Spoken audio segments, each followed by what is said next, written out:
Coming up, as the Brooklyn Nets get a mini vacation before getting back on the court on Friday night, we take a look at Dennis Schroder, the phenomenal season he's put together for the Brooklyn Nets, where his trade market stands, and why it's a trickier prospect to move the veteran point guard than others on the team. We dive in coming up next.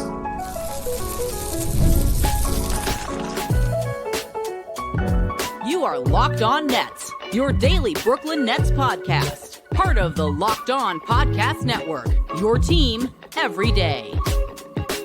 Yes, my friends, it is the Locked On Nets podcast, right here on the Locked On Podcast Network. It's your team, the Brooklyn Nets, every single day. He's Doug Norrie. I'm Adam Armbrecht. We thank you, as always, for making us your first listen of the day. We are 100% free on all those great platforms. And let you know, today's episode is sponsored by Gametime. Download the Gametime app, create an account, and use promo code LOCKEDONNBA for $20 off your first purchase. And Doug, a different type of conversation midway through the week here when it comes to the trade market. Unlike Cam Johnson, unlike the dozens of prospects and Sean Marks' ability to get a haul back for a veteran player, Dennis Schroder is an interesting one, even though when we look at his season to date, it has been nothing short of spectacular for the Brooklyn Nets. Yeah, different kind of conversation. Again, one we're having twice because we recorded this exact podcast yesterday and none of the audio. But it was so good, though. It was so good. I said, you know what, Doug, let's do it again. Let's do it again. I do have to say I was bummed. Like, the audio dropped for the whole thing, and I was like, oh, it was such a good podcast. We did a really good job, and we actually came to this realization. We're going to present this realization like it's not that like we already thought of it during the podcast. Anyway, but yeah, so round two on the Dennis Schroder talk. So yeah, like they're in an interesting spot here with Schroder because unlike Cam Johnson, who we mentioned the other day as just a viable fit for sort of everywhere across the league, right? You can tell the story about Cam Johnson and trade partners, which we're going to do tomorrow because there's some Warriors rumors that are starting to crop up here that might have some actual legs to them. But with Schroder, it's so funny because on the one hand, when we talk about Dennis Schroder, and we'll go through some of his stats, on the one hand, he's arguably been their best player this season. At worst, he's been like their second best player. And so you're like, okay, so if a team's going to trade the guy that's been, playing maybe the best on the whole team and is like super important to what they're doing if they were actually trying to win, you're like, okay, that's got to have some value. And then if I run you down the list of the teams that may be interested in it or his age or some of this other stuff or the position, you just start to see a story where it's a little harder to unlock the value. So we'll go through something like how he's been this year, but I think this is like the Dennis Schroder conundrum around. He's been good. He's the ultimate. He's like consummate professional. A team could probably, envision him playing sort of like real minutes. And you're kind of like, well, how good can you really be if Dennis Schroder's playing, 35 minutes, 36 minutes a game in the playoffs? And I don't know, man. It's really interesting. I wonder if this is the kind of push and pull they're having in the front office around like what the interest for him actually is.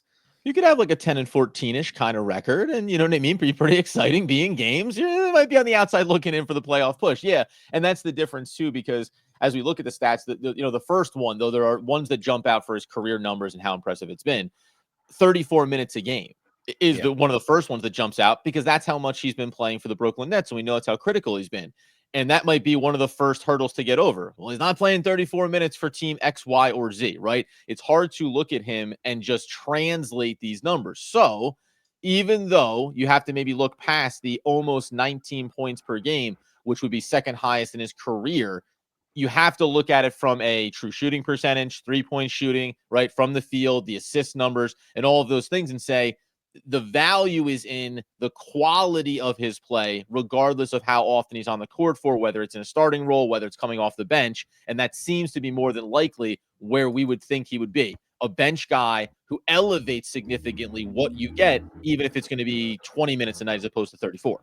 Yeah, look, I mean, and before we even get to the teams or maybe lack thereof of like might be interested in his services, again, just to piggyback on the numbers that you said, his season's been excellent, right? Net rating, he's second highest in the team, only to DFS, which is pretty surprising, although DFS has 6 fewer games played. But the Dorian Finney-Smith numbers are really interesting too. But he's the only guy except for DFS with real minutes that has a positive net rating on the season. The 30% assist percentage is one of the best in the league, right? Like you mentioned the shooting or the scoring, the 3-point shooting is right now trending right around the second best of his career, and the best of his career being last season when he came over to Brooklyn. So it's like this has been, this has been sort of like I wouldn't call it a resurgence by him, but a sort of indication that the game is still very much there. Because remember, this is a guy a few years ago, he turned down like a major extension with the Lakers and then tested the free agent market, and it just like didn't happen, right? Like he lost. I can't remember. I'll look up actually the exact number, but lost implies you had it and then it was taken away. He actually never had it, but like he turned down a massive extension because he was like, oh, the free agent market is going to be like super flush when I get there. And they just totally miscalculated it. And I think he ended up signing at the time ended up signing a 1-year deal with Toronto.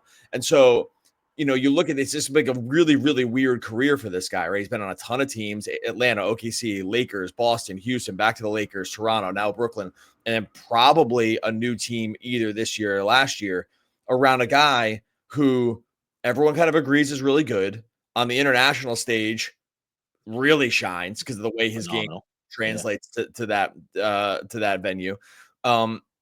And then you're like, okay, well, this would be a guy like, oh, look at all these stats. I'm listing off all these accolades are like why it would make a lot of sense statistically, player type, or like not even player type, statistically, sort of like guy, locker room feel, fierce competitor. Yeah. And then it starts to fall down a little bit when you look at the market. It's a really very, very interesting at age 31. It's a really interesting situation. 58.3 true shooting percentage this season as well, which is a career high for him also. And you mentioned it there.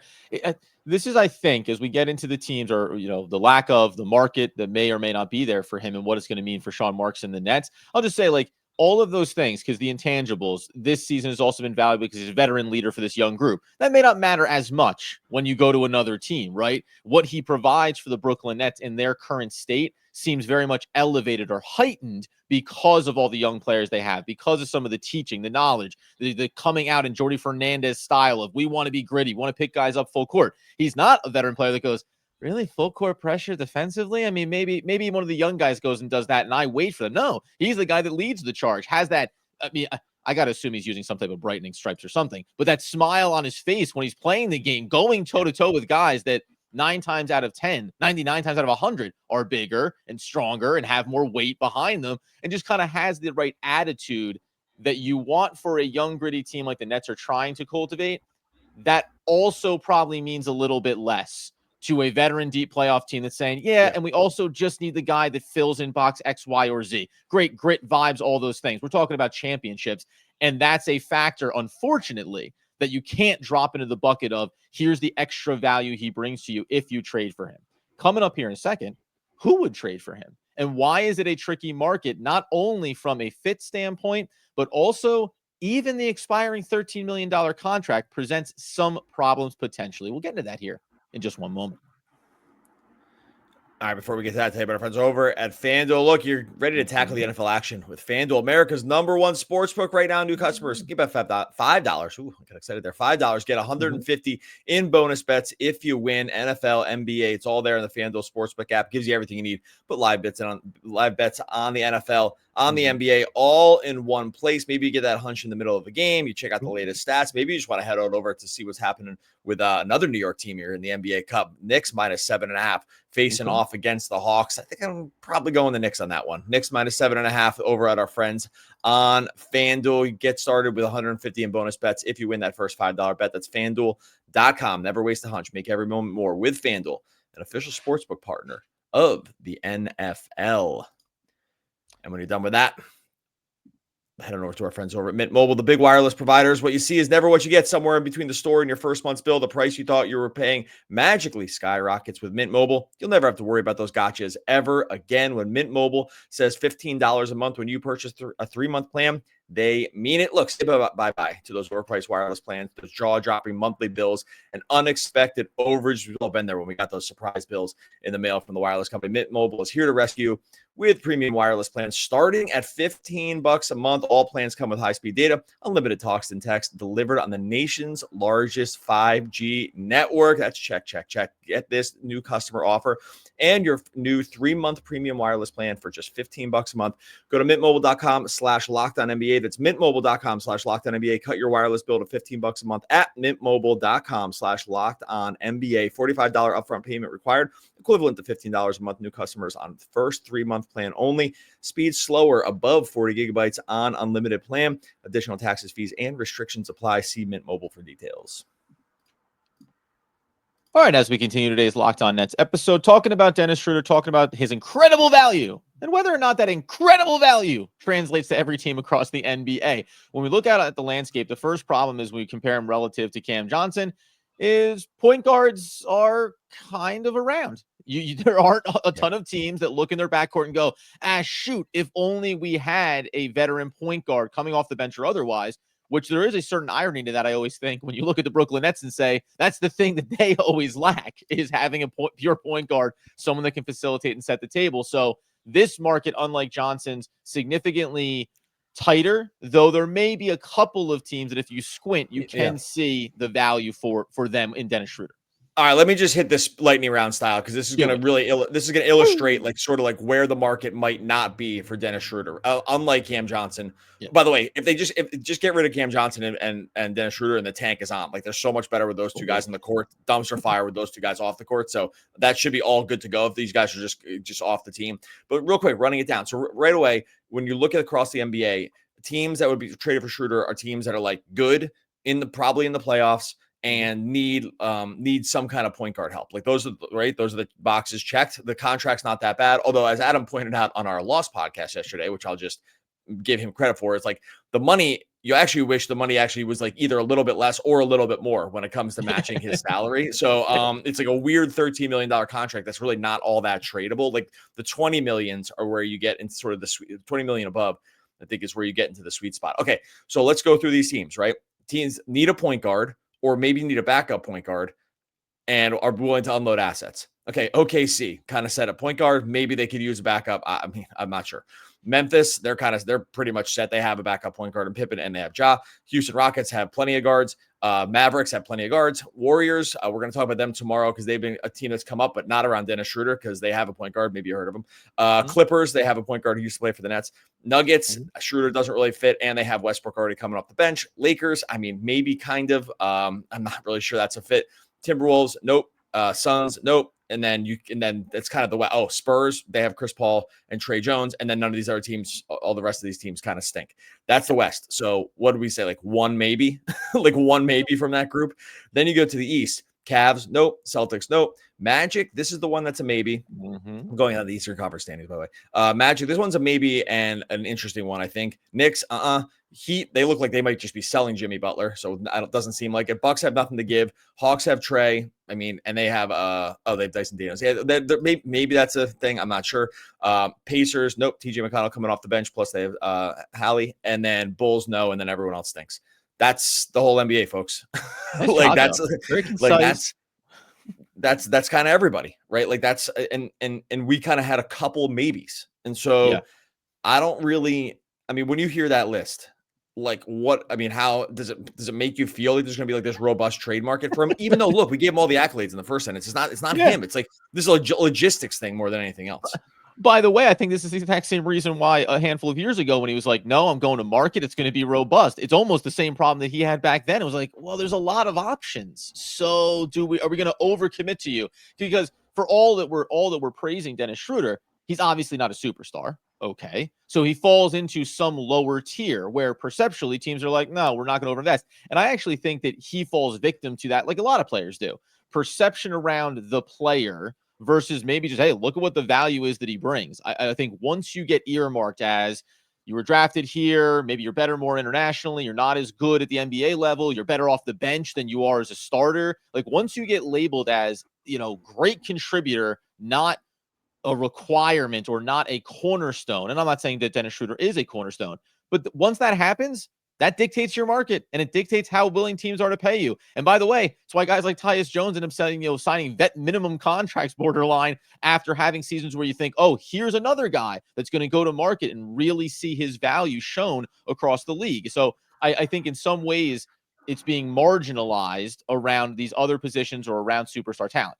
That being said, well, can I say one more thing about that too? And this is like this is an unfortunate thing for Schroder. With point guards, you can just only play one of them, right? Like you can only play one at a time. And so when you just can only play one of these guys at a time, unlike Cam Johnson, who you could play three Cam Johnsons on the court at the same time, probably, right? Like you could have three Cam Johnsons run out in their court, point guard, forward. You'd be undersized in some places. You'd be good shooting in others. Like it'd be okay, right? Yeah. if you played 3 Dennis Schroders at the same time, it wouldn't work. Murdered at right? certain positions defensively, non-functional at others offensively, like all of these things. All You of a just sudden, you're wouldn't like, get oh, enough. You wouldn't get enough. Yeah, you wouldn't get enough across the board. So anyway, sorry to interrupt, but like I just think that's the other thing. It's a math problem. It's like you can only play one of these dudes at a time, and he's just one of these dudes.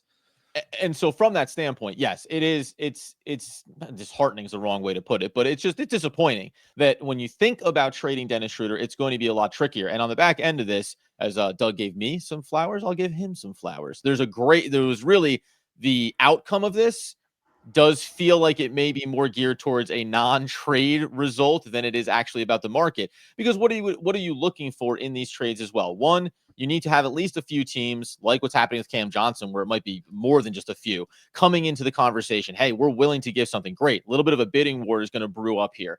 When it comes to Dennis Schroder, I don't know. We don't know if there's going to be 2 viable teams, let alone one that is interested enough to say, we're going to give you multiple second-round picks. And that's where I think, before we talk about outcome and what it means for the Nets after the trade potentially, or after they move on from Dennis Schroder, I do think when you mention the team like Orlando Magic, let's just stop on them for a second here. I don't know if Orlando would do it. And we talked about this. You guys didn't hear it, but we talked about this. The idea of, if you said to the Nets fan base, listen, we're going to go ahead and we're going to trade Schroeder for Anthony Black. Straight up. Nothing else coming back. Like, we're just getting a young player, developmental. We'll see what happens. Good. Nets fans might go, come on, you got to get more than that. Look at everything that Dennis Schroeder's meant to the Brooklyn Nets. Flip it over to the Orlando fan base and they go, what are you talking about? We're going to give up Anthony Black, they hang up immediately. That we drafted for they don't even get to the yeah. Go ahead. They don't even they hang up immediately. Sorry, like the timing got off there. But like I'm with you. Like the Magic just it's laughable. There's no way they do it.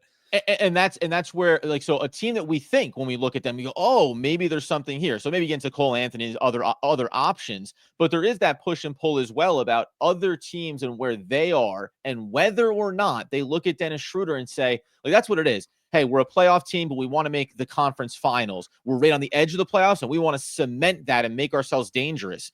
Does any team in the league look at Dennis Schroder and say, that's the difference of us getting there? And even if they believe he contributes to that, the second question becomes, what else do we need to add? So if we're going to have to add Dennis Schroder and another piece to make our team that much stronger, can we really afford to give up multiple, even second-round picks? Can we afford to give that up for the Brooklyn Nets to get a player that is, by the way, just a half-season rental as well? Coming up here in a second, let's reconnect on what we think his value truly is here. Get into the ultimate outcome that Doug could see happening for Dennis Schroder and the Brooklyn Nets and what this team looks like after the trade. We'll do all that here to close things out in just one moment. All right, before we get to that, tell you about our friends over at Gametime. Look, when you're going to the game, you're going to the concert, the theater, the comedy show, whatever it is, you want to make sure the ticket buying experience is super easy. You want to make sure you're going to see what you're going to see when you sit down right away. I told you I had to walk my family through this when they're trying to use another ticket buying place recently, and it was a disaster. We were on Gametime at literally 30 seconds later. Best deal, tickets in the inbox, ready to go.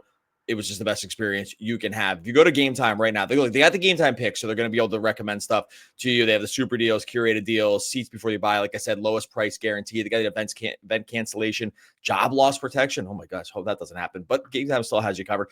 Go over there at Gametime right now on 12/16. That's December 16th for all you calendar nerds. Cavs at Nets starting at $5. I actually had to refresh the page. I refreshed the page when I saw this number. Cavs at Nets starting at $5 over at Barclays on Gametime. Look, you're going to get those Gametime picks. Maybe they're going to pick it for you. Maybe you're going to find it yourself. You're going to take the guesswork out of buying tickets with Gametime picks. Download the Gametime app, create an account. Use the code LOCKEDONNBA for $20 off your first purchase. Terms apply. Create an account. Redeem the code LOCKEDONNBA for $20 off. Download Gametime today. What time is it? Gametime. All right, as we tie a pretty little bow on our Locked On Nets episode, talking about Dennis Schroder, his incredible season, how awesome he is, and how little the NBA cares. Do you think that? So the one other team I'll throw out on the front, because we talked about this as well. Teams that are maybe on that fringe, like we've heard a lot. I mentioned this about the Spurs. We know that they have Jones, and he's coming back from injury sooner than later, so a stopgap isn't really there per se.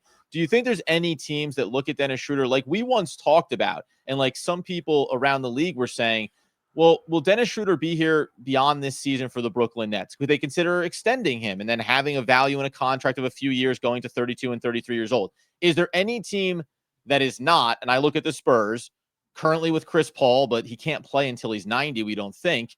Are there teams that might go, hey, listen, we'll grab him now. He'll help us out a little bit. He'll help us out in the short term. And then we also can think about him being a part actually of the future of our roster. Wemby in San Antonio need another point. I can see next season Chris Paul not being and Dennis Schroder still being a veteran presence that offers value to that roster in an area of clear need. And you get ahead of the curve here by bringing him in halfway through this season.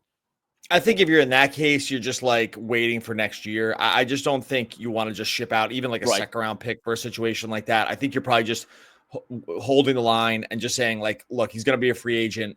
There's a few of these guys that are free agents like this. If we get them, great in the offseason. We don't have to ship off assets down the line. That could be young players. I just don't think, the few other teams I could see maybe doing it, like Clippers is Harden insurance. That one's like kind of interesting, right? Like they're 14 and 11.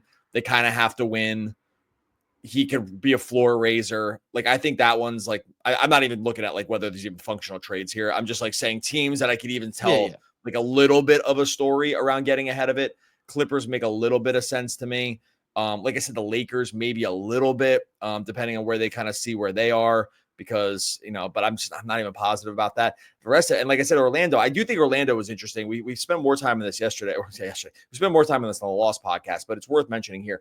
Like the Magic are in a situation where no Paolo, no Franz, and are 17 and 10 somehow on the season. And those guys are going to come back, and seeding in the East will matter because you really just don't want to face Boston. You probably would love to not face the Cavs too in the first round. And so if you're like, staying at like the 3 seed, let's say, is pretty important for us. Staying like in that 3 to 4 range, maybe even just the 3 is really important for us. We need a guy that can really just help score. These guys can't score at all. Like they have 107 points per game, which is like I think like the 5th lowest in the league. Like they have bigs that he can unlock in Goga and WCJ.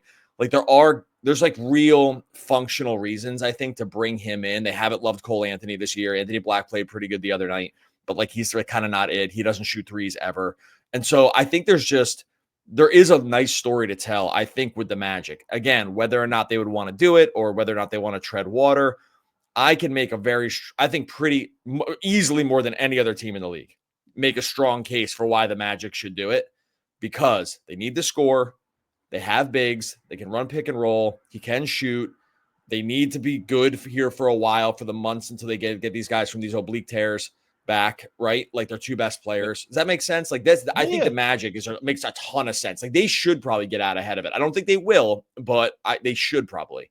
And it's funny because you mentioned we say about, teams that are on the fringe trying to push in, teams that are playoffs that want to get to the conference finals, whatever the goal is here. But the treading water thing, like, hey, we kind of don't know how we've managed to do this with that type of point per game and, some of the injuries we've had. And if adding this player specifically in the Eastern Conference keeps us away from these other 2 teams that, and from a Magic standpoint, that want to advance. Like I was listening to Locked On Magic the other day, and they were talking about how even the NBA tournament right now, the in-season tournament, matters to the Magic because they are still a young team that doesn't have a lot of high leverage experience when it comes to playoff basketball. So they're trying to get value out of every possible, space that they can.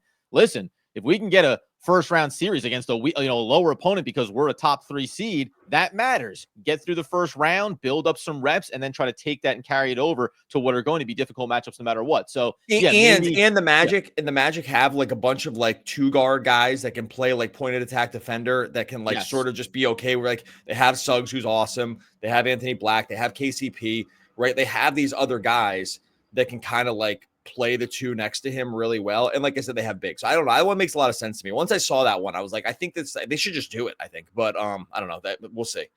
And then it comes down to one other question that I have here before we get out, but also as a reminder, going to next off season, you got Fred VanVleet, Kyrie Irving, Ben Simmons, also Malcolm Brogdon, Lonzo Ball, D'Angelo Russell, and then you get to Dennis Schroder in terms of labeled as pure point guards that will be on the free agent market. So when you think about other teams, Chris Paul, Trey Jones will also be on that list as well. When you think about other teams and what they're looking at that's also a reason maybe to not jump the gun on going and giving up assets for Dennis Schroder. You may find yourself in the offseason thinking about spending more or just finding better value.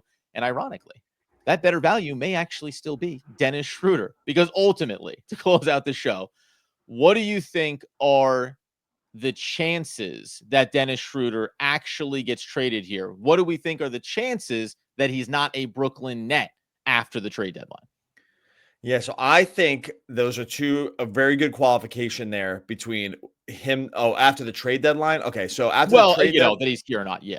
Okay, so we won't even qualify this. So I think that, and I think before the end of the season, there's like a 65 to 70% chance that Schroder is not on the team. That being said, I think there's probably like a 50% or less chance that he's traded. I mean, I think he ends up close to maybe even being more of a buyout candidate than he is than he actually is traded for the reasons that we just mentioned. I do not want this to happen. I hope they trade him, second round picks, whatever, young player. I don't think it happens, but between matching the money, the teams that don't have really great incentives to do it, or just have guys on the roster that can already do what he does, kind of maybe a little bit worse, but they'd be fine with just keeping it. And then, all that other stuff combined, plus his salary, plus his age, I don't know. I think it's a little harder to envision how it happens. So I think actually there's less than 50% chance he gets traded before the deadline, and higher than 50% chance that he's just not on the team because he gets bought out. One of these teams does bring him in late as like a really good buyout candidate. I don't know. Does that make sense? It's hard. I hope that's not the case, but it gets really tricky. And about, as you mentioned close to the top of the show, about protecting the tank and, getting some of these veterans out of the way. If the Nets can't find a trade partner, at some point it becomes just as viable to say, maybe we just don't need you on this roster. Like, we don't want you here to accidentally back into wins. The one thing I'll say, and we'll talk about like the young players and who maybe gets opportunities after some of these veterans get moved over the next week or, couple of weeks here. But after we talk about Cam Johnson tomorrow and this bubbling market, the one caveat I think that I've developed since yesterday to today is if Cam Johnson gets moved sooner than later and the Nets get a sample size, even without him, we know Jalen Wilson will step right in. But if things look a little bit, let's say, worse, right? If they win a little bit less games, I think it can change how much pressure or impetus there is to move Dennis Schroder. We haven't talked about Dorian Finney-Smith and his market. So I think there also might be this needle thread world where Dennis Schroder is here and he's playing great ball, and he's not going anywhere, and they don't get any value that they want from him, and they just keep him. And it ends up not mattering. That's relative to Ben Simmons and what they're doing with him. It's relative to the other veteran talents. But out of the two, as we said the whole time, he may be the most important to the Brooklyn Nets. But if you start taking away other pieces, where does the team stand? So I think there's something there. And we know Cam Thomas also out for an extended amount of time with his injury. So there might be something there. And then to your point, if at any point along the process, it looks like Dennis Schroder and his tenacious, high true shooting percentage, assist facilitation, free throw hitting, acrobatic driving to the basket, full court pressure defense starts to impact when the Nets are really full tank mode, then quick buyout.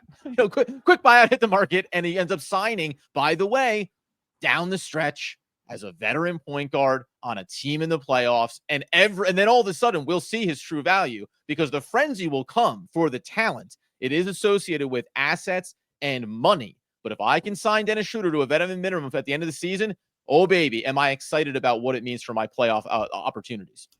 Oh, baby, got us. Well, excited for Dennis Schroder. Maybe not for the Nets here if it plays out that way. All right, we're going to get out of here. Much appreciated that everyone was stuck with us through try 2 of the Dennis Schroder is really good episode. Better, honestly. The Dennis Schroder is really good, but there's no one that wants to trade for him episode. So again, like round 2 on that one. For this kind of round 2 extravaganza, you can get every single day. Locked On Nets over on YouTube. Locked On Nets wherever you listen to the podcast. Totally free for you. Helps us. Make sure you subscribe and listen. There is no value in life except what you choose to place upon it, and no happiness in any place except what you bring to it yourself. Why, that was Hank David Thoreau. Oh, man, one of the RIP, one of the all-time great posts. We're back again tomorrow talking more around the water. More Brooklyn Nets basketball. Basketball, yeah.